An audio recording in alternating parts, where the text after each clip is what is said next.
We all spend way too much time on the internet, right? Watching cat videos, scrolling through nostalgia posts, and binging Netflix.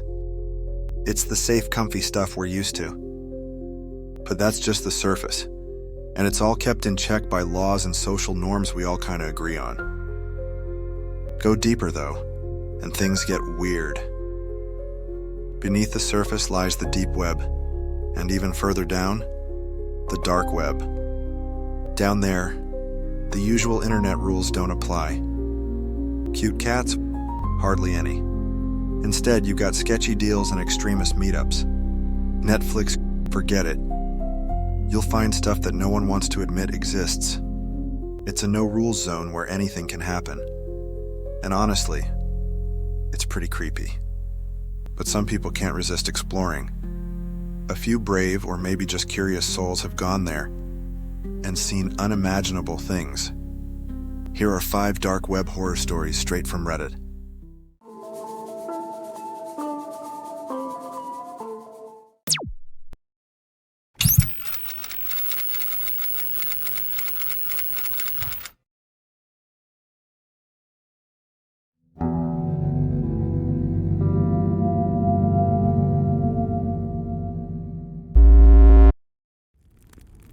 I wish I hadn't clicked on that link. It started like any other night, scrolling mindlessly through some obscure video hosting site, chasing that uncanny mix of absurdity and fascination you find in the dark corners of the internet.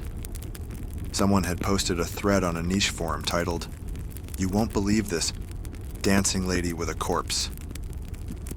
It was late, I was tired, and curiosity got the better of me. The videos were grainy, like they were filmed on a cheap camera, and the lighting in her room was soft and yellow, almost warm. It could have been any middle-aged woman's living space. Pastel walls, floral curtains, and mismatched knickknacks lining the shelves. The first video I opened was titled, "Just Us Two." Innocent enough, but the thumbnail was off. It looked like she was holding someone, or something, close, dipping into an awkward waltz.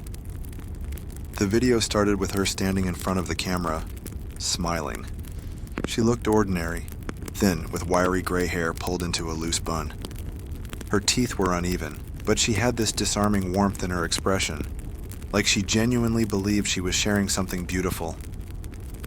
Then she turned, grabbing what I thought was a mannequin. It wasn't. The man was clearly dead. His skin was waxy, mottled in shades of yellow and gray. His eyes were sunken, staring at nothing.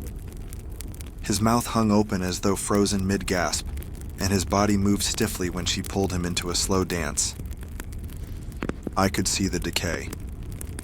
His clothes, a navy suit, were stained, and his flesh looked like it had been varnished with some kind of preservative, but that didn't hide the unmistakable smell I could almost feel through the screen.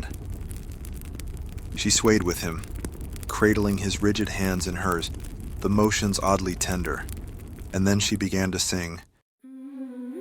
It wasn't creepy at first. She had an unremarkable voice, the kind you'd hear in a small-town choir, just a little off-key.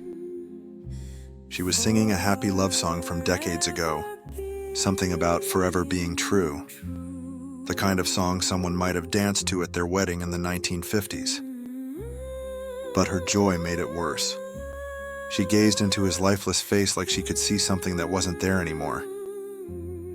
Her fingers caressed the hollow of his cheek and she kissed his forehead, leaving a smudge of lipstick on his dry, peeling skin. I could hear her shoes scuff against the hardwood floor as she twirled him, humming along, her head resting against his chest. And then, the camera zoomed in.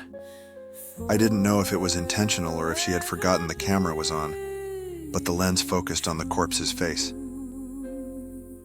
His mouth seemed to twitch. Or maybe it was the movement of her hand as she adjusted his head. The lighting was poor, the pixels making it hard to tell what I was seeing. But I swear to God, it looked like his lips curved, just slightly, into the ghost of a smile. I clicked out of the video, my hands shaking.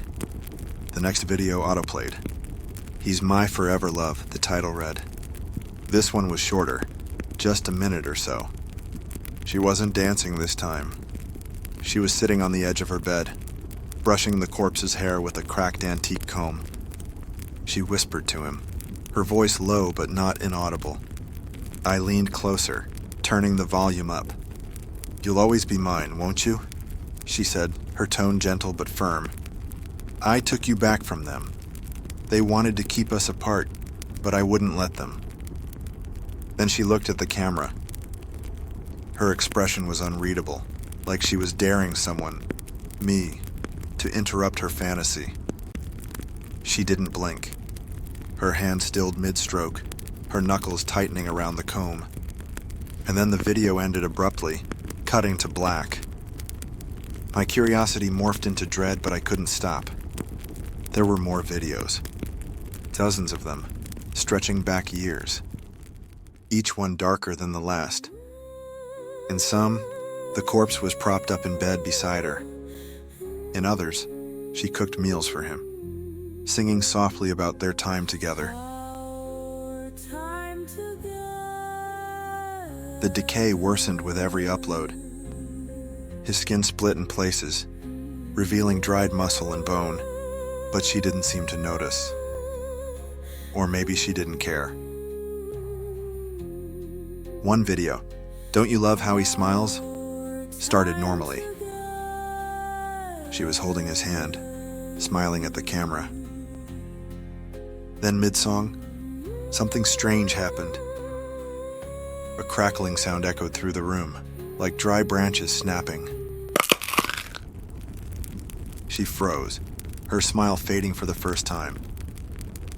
The corpse's head tilted toward her. It wasn't a subtle movement. It wasn't the result of gravity or her pushing him too hard. It moved on its own, deliberate, controlled. Her smile returned, broader this time. She leaned close to his face, whispering something I couldn't make out. Then she looked back at the camera, her eyes shining. "I told you," she said, almost giddy. "He's still here." My browser crashed before the video could end. I slammed my laptop shut and tried to shake the image from my head. I couldn't. His face, frozen, rotting, and yet somehow alive, was burned into my mind. I tried searching for the videos again the next day. They were gone. The channel didn't exist anymore.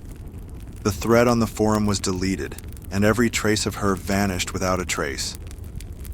But last night, while I was trying to sleep, I heard something. A faint melody, coming from somewhere inside my house. It was her voice, her humming. Forever being true.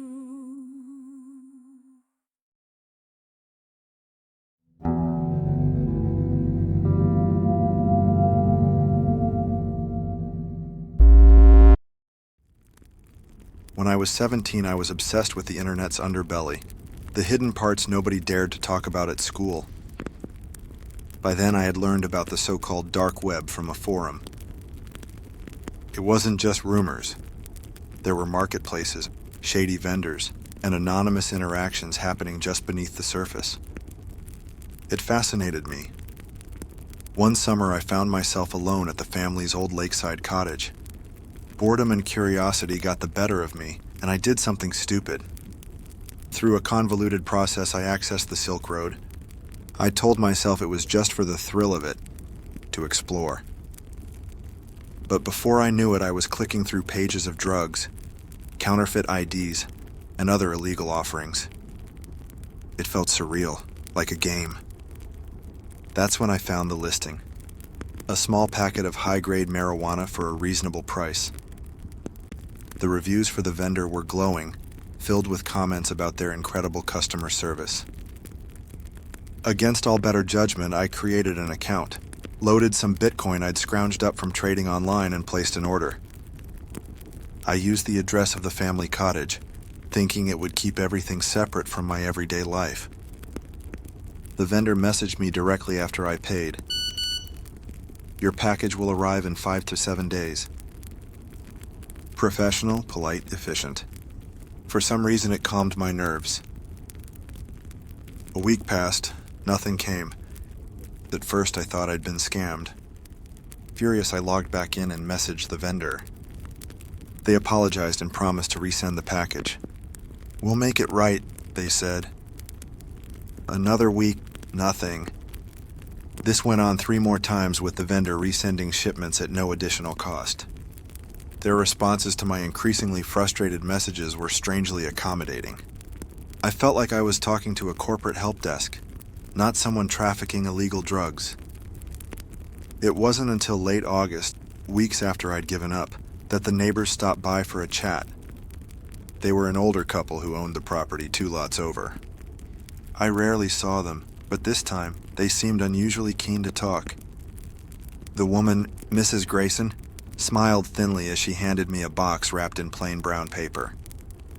We keep getting these packages, dear. She said. No return address. Strange, isn't it? They're always marked for this address, but they end up on our porch. The pit of my stomach dropped. My breath caught as she leaned in and added, almost conspiratorially, And they smell funny, don't they, Frank? Her husband nodded, staring at me with suspicion. My mind reeled. They had been getting the shipments, the drugs, all this time. My typo had sent every package straight to them. I stammered out an excuse, saying I didn't know what it was, but the knowing glint in Mrs. Grayson's eyes told me she didn't believe me. As they walked away, I tore into the package. Sure enough, inside was a vacuum-sealed bag of marijuana. My hands shook as I sealed it back up and buried it under a pile of old junk in the shed. I felt sick, but that wasn't the worst part. That night, my laptop lit up with a message from the vendor. Hope you're satisfied with the service. Let us know if there's an issue. And then another message arrived moments later. You've ordered quite a few times now. Just making sure you're good for payment, right? The polite tone felt wrong, threatening. My heart pounded in my chest. The air in the cottage felt heavier after those messages. I stared at the screen, my hands trembling, trying to process what was happening. Just making sure you're good for payment, right? It echoed in my head like a sinister chant. I had paid for every single shipment up front. Why were they asking now? I composed a hurried response. I've paid for everything. There shouldn't be any issue. I hit send, praying this would be the end of it. A reply came almost instantly. Of course, just keeping track. By the way, the feedback on our resends has been interesting. Have a nice evening. Feedback? I froze. Did they know the packages weren't reaching me? Worse, had the Graysons contacted someone about them? My stomach churned as paranoia seeped in. I thought of their piercing looks, the cryptic way Mrs. Grayson had mentioned the funny smell. I lay restless in my bed that night. Every creak of the old cottage felt amplified, every shadow outside the windows unnerving. By midnight, I was pacing the floor, obsessively replaying every interaction I'd had with the vendor. They had my address, my money. It was a big mistake. They knew too much. At 2 a.m., I heard it. A knock. Not the friendly knock of a neighbor stopping by for a chat. It was deliberate. 3 sharp raps, followed by silence. My blood ran cold. No one came out here at night. I crept toward the window and peered out, but all I could see was darkness. Another knock, louder this time. Who is it? I called out, my voice barely steady. No answer. I grabbed a flashlight and against all common sense unlatched the front door. The porch was empty. Nothing but the faint rustle of the trees in the wind. Then I saw it, a package sitting on the ground, identical to the others. My breath caught as I crouched to pick it up, but before I could reach it, a voice spoke from the shadows. Eli. My name, spoken so softly it felt like a hiss. I whipped the flashlight toward the sound, but the beam only illuminated more trees, swaying and creaking in the night breeze. Eli. It repeated, closer this time. I stumbled back into the house, slamming the door shut. My hands shook as I locked every latch and pushed a chair against the handle. The package sat just outside, mocking me. The next morning I found the courage to open it. My hands fumbled with the tape, and when I finally peeled it back, I expected the usual vacuum-sealed bag. Instead, there was something else. A single photograph. It was of me, sitting at my desk in the cottage, illuminated by the glow of my laptop screen. The picture was taken from outside the window. That was the last straw. I packed my things and left that day, leaving the package, the photograph, and every ounce of my courage behind. I didn't tell anyone. Not my parents, not my friends. For weeks I refused to check the Silk Road account or any messages. I just wanted it all to disappear. But the dark web doesn't let go so easily. A month later I got a letter at home. My stomach sank when I saw it was addressed to my family, not just me. Inside was another photograph, this time of my parents, sitting in our living room. The note attached read, "Still waiting for payment, Eli. Let's not involve anyone else." I knew then there was no escape. I had been marked, tethered to these faceless people who had no boundaries. All because I'd clicked too far into the shadows, thinking I was invincible. I burned the letter. I deleted every trace of my online accounts. But sometimes I still feel watched, even now. And every so often, late at night, there's a knock at the door. I don't answer anymore.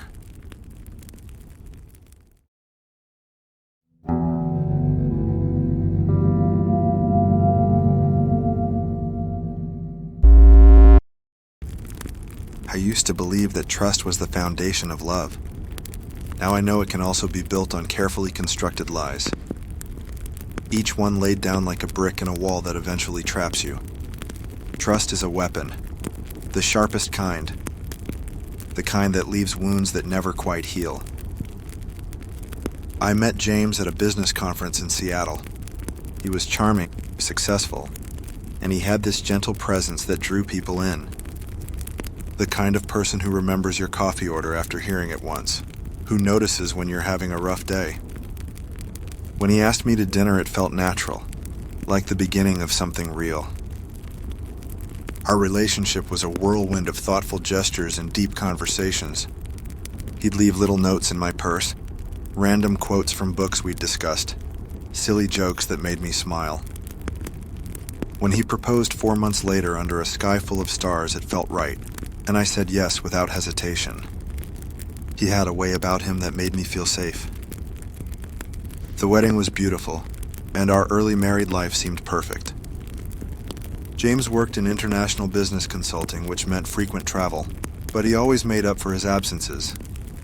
He'd return with small gifts, a scarf from Paris, chocolate from Switzerland, stories about places I'd only seen in magazines. When I asked about his work, he'd smile apologetically and mention confidentiality agreements. I never pushed. His success was evident in our beautiful home and our comfortable life. Children came into our conversations naturally. James had this way of talking about family that made my heart melt. "I want to build something lasting," he'd say, his eyes soft with emotion. "Something bigger than ourselves. We should start right away." I was happy to agree.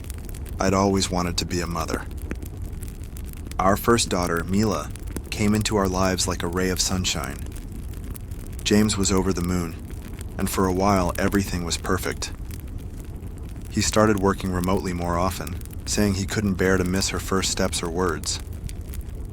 He encouraged me to maintain my independence, insisting I keep up with friends in my yoga classes. "A happy mother makes a happy home," he'd say, offering to watch our little girl. I thought I was the luckiest woman alive. The changes were so subtle at first, I barely noticed them. Every time I'd come home from being out there would be new injuries on Mila. A small bruise on her arm after I'd been out shopping. A scratch on her leg following my lunch with friends. James always had perfectly reasonable explanations. She'd bumped into the coffee table. She'd fallen while chasing the cat. His concern seemed so genuine, his attention to her injuries so caring, that my momentary worries dissolved like morning mist. When Mila was 3, everything fell apart. It was a routine Saturday afternoon when James took her to the playground, a normal daddy-daughter outing. But this time, he returned alone. His face was a mask of distress as he told me how he'd only turned away for a moment and she was gone. Just vanished. The investigation consumed our lives. News stations covered the story and I watched James speak to reporters, his voice breaking and his eyes glistening with tears. He organized search parties, printed flyers, created social media campaigns. I fell into a deep depression. The world lost its color, its meaning. James became my anchor, holding me when I cried, making sure I ate, trying to keep me going. But as weeks turned into months, the trail went cold.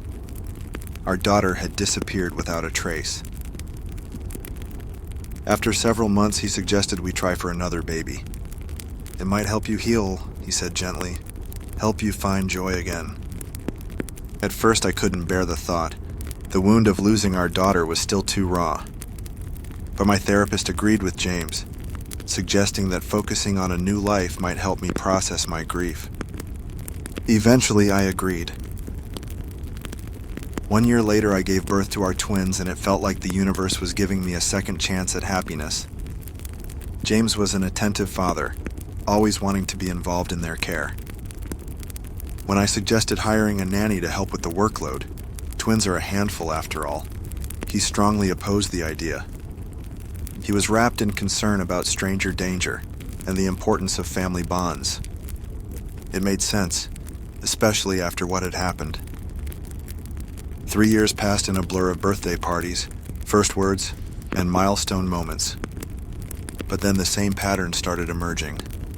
Bruises, scratches, mysterious injuries. Always when I wasn't around.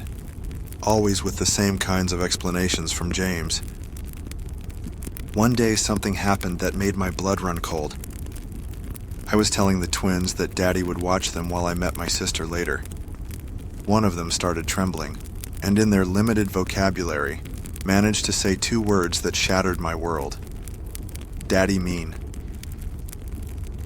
That night I lay awake, memories reshuffling like cards in a deck. Small moments took on new meaning. The way the twins sometimes flinched when he moved too quickly, or how he always seemed to know exactly when I'd be home from my outings. I began watching more closely, paying attention to patterns I'd previously ignored. The injuries only appeared when I wasn't home. Never during daycare. Never during my watch. Only during James' solo time with them. I decided to investigate. One evening I told James I was going out with friends and might be late.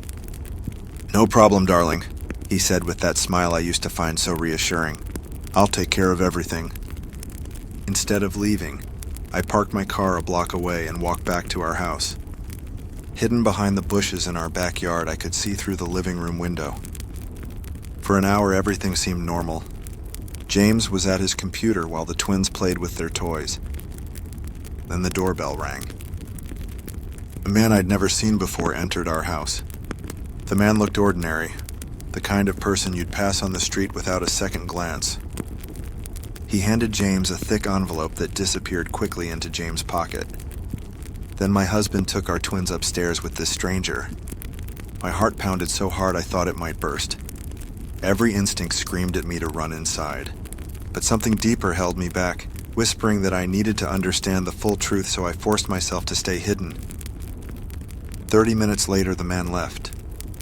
I drove around the block and returned home, claiming a headache. James' surprise seemed genuine. He asked about my evening with such natural concern that I almost doubted what I'd seen. I went upstairs to check on the twins, but was relieved when I saw them sleeping peacefully in their beds. When I asked James about his evening, he said they'd just played until the twins got tired. He never mentioned the visitor. The next day, while James was at work, I did something I'd never done before. I checked his computer. There on the desktop was a Tor browser icon. I'd seen a documentary about the dark web once, but what I discovered shattered my world into pieces so sharp they cut into my soul. The browser's history led to forums dedicated to the unspeakable. Children categorized like merchandise, prices discussed in cryptocurrency, for abuse, for torture, for their organs. My fingers trembled as I realized I'm logged in with an active account. The account's username was Mr. Nice Guy, and the things he wrote about were of unspeakable horrors. I spent hours looking through the posts and messages of Mr. Nice Guy's account when I saw it. A post from 4 years ago. 3-year-old girl for sale, alive and healthy. Starting bid 3 Bitcoin. I almost passed off when I saw the picture attached to it. It was Mila. My hands were trembling as I continued reading. Among other posts with young girls and boys for sale, I also found multiple offers to rent a child. The pieces started falling into place. The man that came into our house, the injuries of my children, his mysterious well-paying job, my missing daughter. The man I married, the father of my children, the monster who hid behind a perfect smile, is selling innocence to the highest bidder. I almost threw up. I maybe should have reacted different, but when James came home, I confronted him immediately. The argument was explosive. His denial was perfect. Concerned about my mental health, outraged, hurt. When he stormed out to clear his head, I felt a moment of doubt. Maybe I was wrong. Maybe grief had broken my mind and I was really mistaken. Maybe I got a clearer mind tomorrow. I went to bed, struggling to fall asleep but determined to confront him again the next day and clear things out. In the morning, James still hadn't returned and both our cars were gone. I went to check on the twins. Their beds were empty. Panicking, I called the police and told them everything. The dark web forums, the mysterious visitor, the missing twins. They seemed skeptical, treating it like a domestic dispute, but agreed to file a missing report. A few hours later came the call from the police. They'd found James' car at the bottom of a cliff, submerged in the river. The car was badly damaged, but no bodies were found. The current was strong, they said. The chances of survival were minimal. They spoke of closure, of accepting loss. I screamed into the phone, trying to make them understand about the forums, about the man who'd visited, about my suspicions regarding our first daughter's disappearance. I made so much trouble, they finally sent officers to our house. But when I tried to show them the evidence on James' computer, everything had vanished completely. The forum I'd seen was gone. Not just the post, but the entire site. As if it had never existed. The police file is closed. They think James and the twins perished in that river. They see me as a grieving widow who's created conspiracy theories to cope with her loss. But I know what I saw. I know the truth.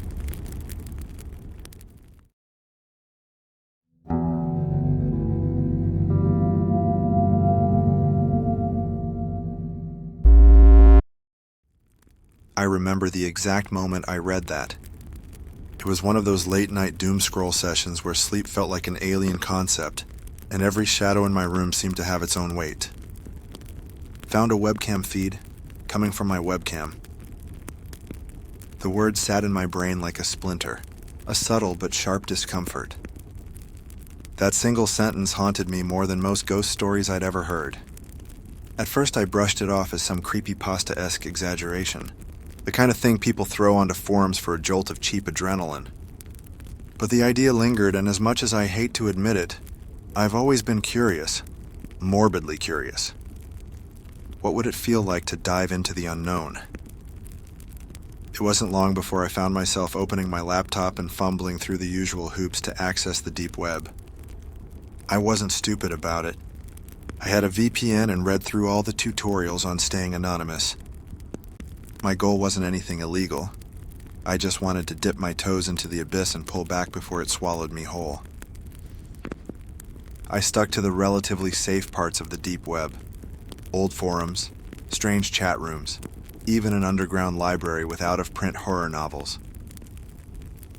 I was about to log off when I saw a link on a thread titled, "See Yourself Like They Do." No description, just a short URL that felt like an itch I couldn't scratch. I clicked it. The site loaded slowly, as if it was taunting me, pixel by pixel. The page was bare, just a single box with a play button beneath it. No title, no explanation, nothing. But the thing that made my stomach twist into knots was the faint reflection of a webcam overlay within the black box. My webcam was off, or so I thought. I hesitated, debating whether I should slam my laptop shut and walk away, but the morbid curiosity was stronger. Against my better judgment, I clicked play. For a few seconds there was nothing but static, low and crackling. Then the feed stabilized. My face stared back at me. The webcam light wasn't on, yet I could see myself in real time, sitting there frozen. The room behind me, my posters, the faint glow of a lamp, all captured perfectly. The quality was far better than my cheap webcam should have been capable of. I reached up to touch my face and the figure on the screen mirrored me with a slight delay. That was normal. Creepy, but explainable. Maybe it was some local access thing, I reasoned, until I noticed it. The delay between my movements and the figure on the screen grew, just slightly at first. I'd scratch my nose and the screen would lag for a beat longer than it should have. It wasn't the lag that made my skin crawl, though. It was the way the screen me started doing things I wasn't doing. Subtle things. My reflection blinked, even though my eyes were wide open. The figure tilted its head, just a fraction to the left, while I sat perfectly still. And then it smiled. I wasn't smiling. I was paralyzed. My hands gripping the sides of the laptop so tightly my knuckles turned white. The screen me leaned forward, as if peering closer, and I swear, it looked straight through the laptop and into me. Then the screen went black and a single line of text appeared. "Now we see you too." I slammed my laptop shut so hard it nearly bounced off the desk. My breathing was shallow, chest heaving as if I'd just run a marathon. My room, once my sanctuary, now felt like a prison. Every dark corner seemed alive, every shadow crawling with unseen eyes. I grabbed my phone. My first instinct to call someone, anyone. But who was I supposed to call? Hi, I think my webcam just stared into my soul and now I'm being watched by God knows what. I couldn't even wrap my own head around what had just happened. I settled for pacing the room, trying to rationalize. Maybe it was some sort of prank? Maybe someone had hacked my laptop? But that didn't explain the movements, that smile. That thing wasn't just mimicking me, it was acting on its own. I couldn't leave it alone. Against every instinct screaming at me to run, I reopened the laptop. The screen lit up and for a moment it was just my desktop wallpaper. Normal. Safe. But I knew better. I reached for the webcam, intending to tape over it, when the screen flickered. It was back. The feed was live again, but it wasn't showing my face this time. The camera's view had changed. It wasn't my desk. It wasn't my room. It was somewhere else entirely. A long, dimly lit hallway. The walls were concrete, cracked and damp, and the only light came from a flickering bulb at the far end. I stared at the feed, heart pounding in my ears. Was this live? Was someone trying to show me something? As I leaned closer, the camera began to move, panning slowly down the hallway. That's when I heard it. A faint, rhythmic tapping. It wasn't coming from the laptop. It was in my room, behind me. I froze, too terrified to turn around. The tapping grew louder, more insistent. I forced myself to look over my shoulder. Nothing. Just my empty room, still and silent as it should have been. My shaky breath fogged up the screen as I turned back to the laptop. The feed had changed again. It was my room now, from a different angle. The camera was no longer showing the view from my laptop webcam. It was showing me from behind. I could see myself sitting at the desk, staring at the screen. And then I saw it. Something moved in the corner of the feed. A shape, just barely visible in the shadows of my room. It stepped closer, slowly, deliberately, staying just out of the light. The shape was tall, unnaturally thin, with long limbs that moved in jagged, unnatural motions. I turned around again, scanning every corner of my room, but it was empty. Yet on the screen, the figure continued to inch closer to me. I shut the laptop again. This time I didn't care about explanations or logic. I grabbed the laptop, ripped the battery out, and threw it across the room. Then I ran out of the room, out of the house, into the freezing night air. I stood in the street, shivering, my phone clutched in my hand. I don't remember calling the police, but I must have because they showed up eventually. They searched the house but found nothing unusual. No signs of a break-in. No hidden cameras. The laptop was fried. It wouldn't even power on. But when the officer handed it back to me, his face was pale. He looked at me like he wanted to say something, but thought better of it.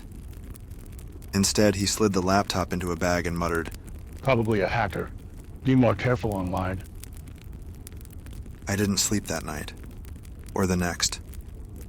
Every time I closed my eyes, I saw that thing. The way it moved, the way it smiled, the way it seemed to know I was watching it. Weeks later, I tried to move on.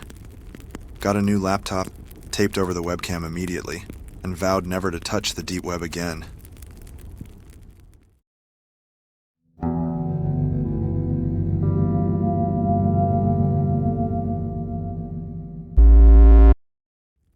I never thought I'd find myself retelling this story.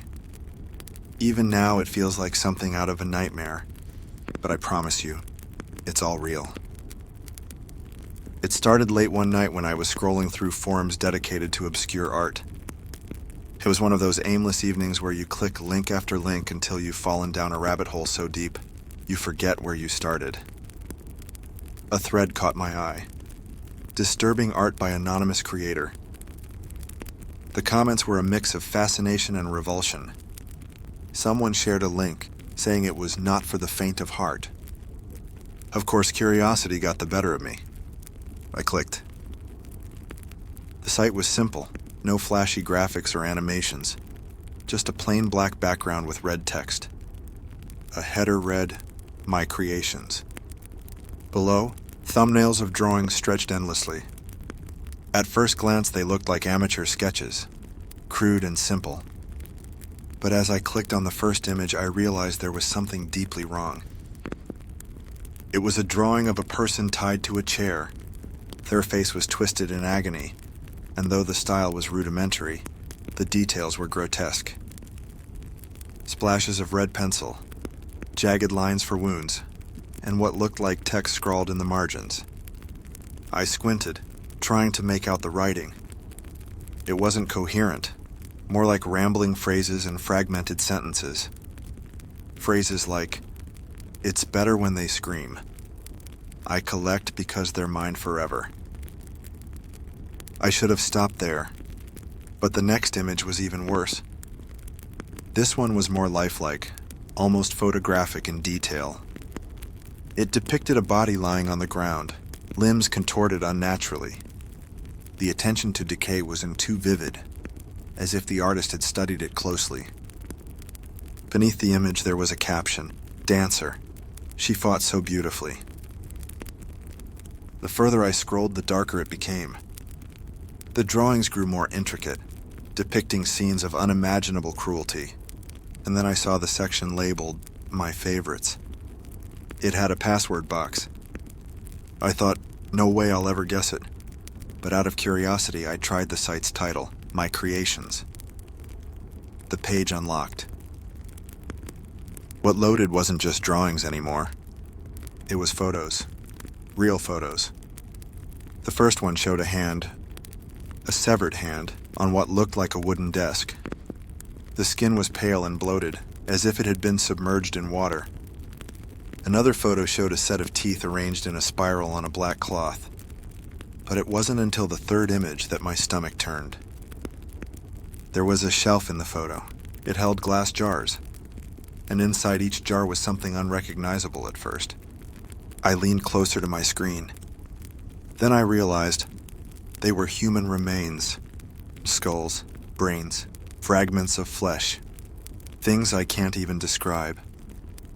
And some jars contained what looked like still preserved body parts, floating in cloudy liquid. Beneath the shelf, the text read, "Trophies." I froze. I could feel my pulse pounding in my ears. This wasn't art. It was evidence.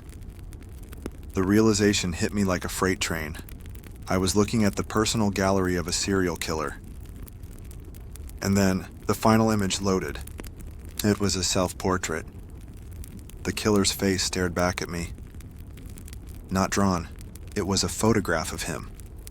His expression was blank, almost serene. But his eyes, they were sharp and unblinking, like he was staring right through the screen and into my soul. Beneath the image, in bold letters, were the words, "You made it this far. Say hello." Just as I tried to close the site, a chat box popped up. A single message appeared. "I see you." I don't even know how I managed to shut my laptop. My hands were trembling and I was so panicked I almost knocked the entire thing off my desk. I sat there in silence, my skin crawling, until my phone buzzed on the table. The notification was from an unknown number. The message read, "You shouldn't have looked." I nearly threw my phone across the room when the message came in. My heart felt like it was pounding against my ribcage, ready to break through. Somehow I convinced myself it was just a coincidence, a prank or spam. But deep down, I knew better. My breathing was shallow and every shadow in the room felt like it was moving. I stared at the message. "You shouldn't have looked." I typed back, my fingers shaking over the keys. "Who is this?" No reply. I set the phone down, but I couldn't stop staring at it, waiting for it to buzz again. Minutes felt like hours. Just as I was starting to calm down, a new notification popped up. This time it wasn't a message, it was a photo. The picture showed the front of my apartment building. Panic set in. My mind raced. How could anyone know where I lived? It couldn't be real. Just someone trying to mess with me. But then I noticed something. In the corner of the photo, barely visible, was my bedroom window. The lights were on. I scrambled to my feet and yanked the curtains closed. I wanted to call someone. But who could I call? What would I even say? Hi, I think a serial killer might be stalking me because I stumbled across their creepy website. The night was terrifying. Every creak of the floorboards or gust of wind against the window made me jump. I sat in the corner of my room with a kitchen knife, staring at the door, willing myself to stay awake until the sun rose. The next morning I told myself I had to act. I called the police and reported the website, explaining what I'd seen and how I thought it might be connected to a real killer. The officer on the phone sounded skeptical, but they promised to look into it. Hours passed, then days. I didn't hear anything back. Meanwhile, I kept replaying everything I'd seen on that site. The drawings, the photos, the chat box. My paranoia grew with each passing day. Every time my phone buzzed, I jumped. I avoided my apartment at night, spending hours at coffee shops or walking aimlessly through crowded streets, but I couldn't shake the feeling that I was being watched. Then, one evening, as I was heading home, I noticed a man standing at the corner of my block. He wasn't doing anything, just standing there, staring straight at my building.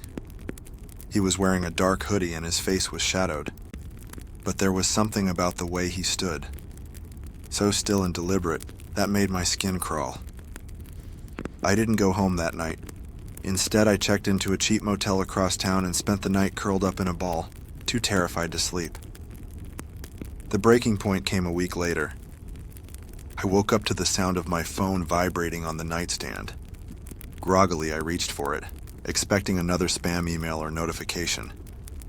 Instead, there was a message from an unknown number. "I'm inside."